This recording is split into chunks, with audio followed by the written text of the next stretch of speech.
Кожен з нас хоче жити в країні, де діють закони, де державні органи працюють над вирішенням проблем, розвитком країни та надають якісні і зручні послуги. Для цього потрібна ефективна державна служба.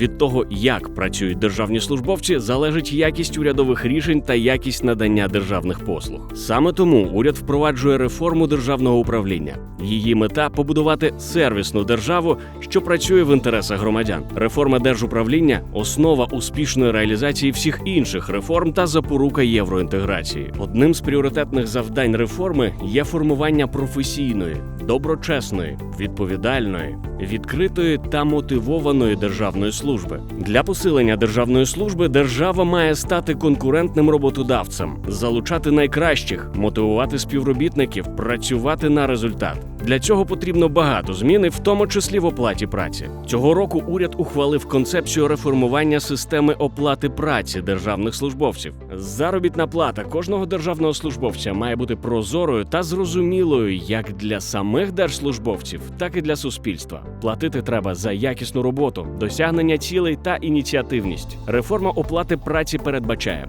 класифікацію посад, зрозумілу та передбачувану структуру заробітної плати, що дозволить зменшити вплив керівника на змінну складову та посилить роль посадового окладу, визначення зарплатних рівнів грейдів, встановлення справедливого рівня оплати праці. Для реалізації концепції Національне агентство з питань державної служби за підтримки українських і міжнародних експертів, використовуючи досвід країн Європейського Союзу, розробило сучасну модель класифікації посад державної служби, що є основою реформи оплати праці. Навіщо потрібна класифікація і які проблеми вирішить?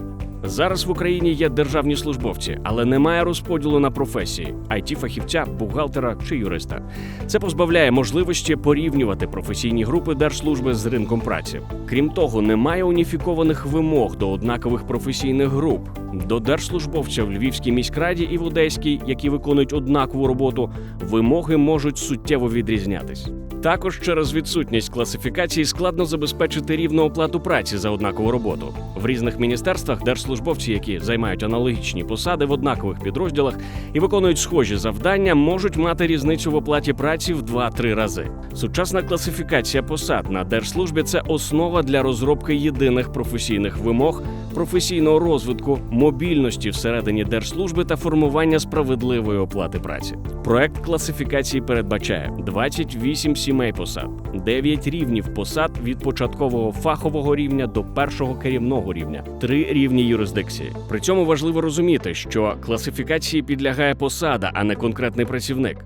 Класифікація не оцінює відповідність держслужбовця посаді, яку він або вона займає. Класифікація не означатиме зміну назви посади, структурного підрозділу чи організаційної структури. Підхід до впровадження класифікації не передбачає зменшення чинних окладів. Класифікація не впливає напряму на структуру державного органу. Чому класифікація важлива? Впровадження класифікації – це фундамент ефективного управління персоналом і перетворення держави на конкурентного роботодавця. Це якісне навчання та розвиток, що відповідає реальним потребам держслужбовців. Це просування по службі та формування кадрового резерву. Це основа для забезпечення рівних можливостей та однакового рівня оплати праці за однакову роботу. Це залучення якісних фахівців та набір персоналу відповідно до вимог щодо освіти, досвіду та компетенцій. Класифікація посад стане першим етапом реформування системи оплати праці і розпочнеться з пілотних державних органів, а потім її буде поширено на всі державні органи.